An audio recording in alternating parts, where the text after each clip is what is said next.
Welcome back to the Digital Asset Report. Crypto markets are starting the week on a steady climb as optimism returns to Washington and Wall Street. Lawmakers appear close to ending the government shutdown, and investors are breathing a sigh of relief. The mood across markets has shifted from tension to cautious confidence, with risk assets finding fresh footing. Bitcoin is back above $100,000, signaling renewed strength across the digital asset space. The surge follows President Trump's surprise announcement of a $2,000 tariff dividend for every American. The plan, funded by new trade tariffs, sent crypto and stock markets higher as investors bet on more consumer cash and faster growth.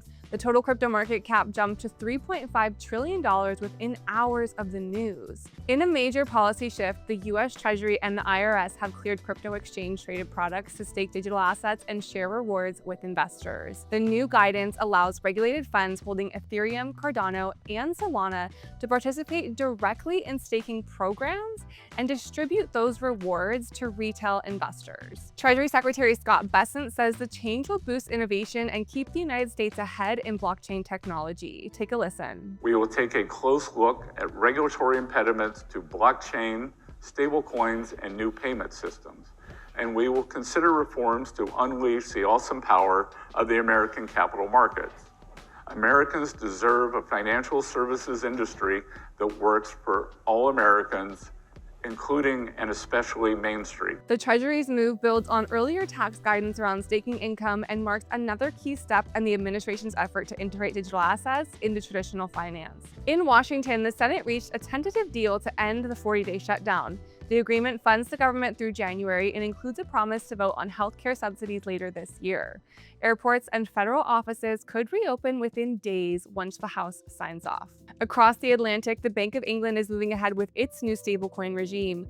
Governor Andrew Bailey says the UK should reap the benefits of stablecoins, calling them a vital part of the future of payment systems. The central bank's new proposal caps individual holdings at £20,000 and business holdings at $10 million. Issuers would also be required to back at least 40% of their coins with deposits at the Bank of England. The rest could be held in short-term government debt, giving issuers some return while keeping the system safe. The plan mirrors trends in the US, where the Federal Reserve is weighing how stablecoins could reshape monetary policy. Fed Governor Stephen Moran said the global surge in dollar-denominated stablecoins could push long-term interest rates lower. He called them a multi-trillion-dollar elephant in the room for central bankers. The growing demand for U.S. Treasuries from stablecoin issuers, he said, could ease financial conditions and lower borrowing costs. Meanwhile, crypto firms are expanding fast. Crypto.com is rolling out a prediction market platform tied to Hollywood, sports, and even Truth Social. The company faces legal battles with gaming regulators, but says the new integrations will launch early next year. Altogether, it's been a defining week for digital assets, with stablecoin moving from speculation to regulation, the US opening doors for staking in ETFs, and Bitcoin regaining its shine. That's it for today. If you enjoyed this video, be sure to give us a like and follow along for more.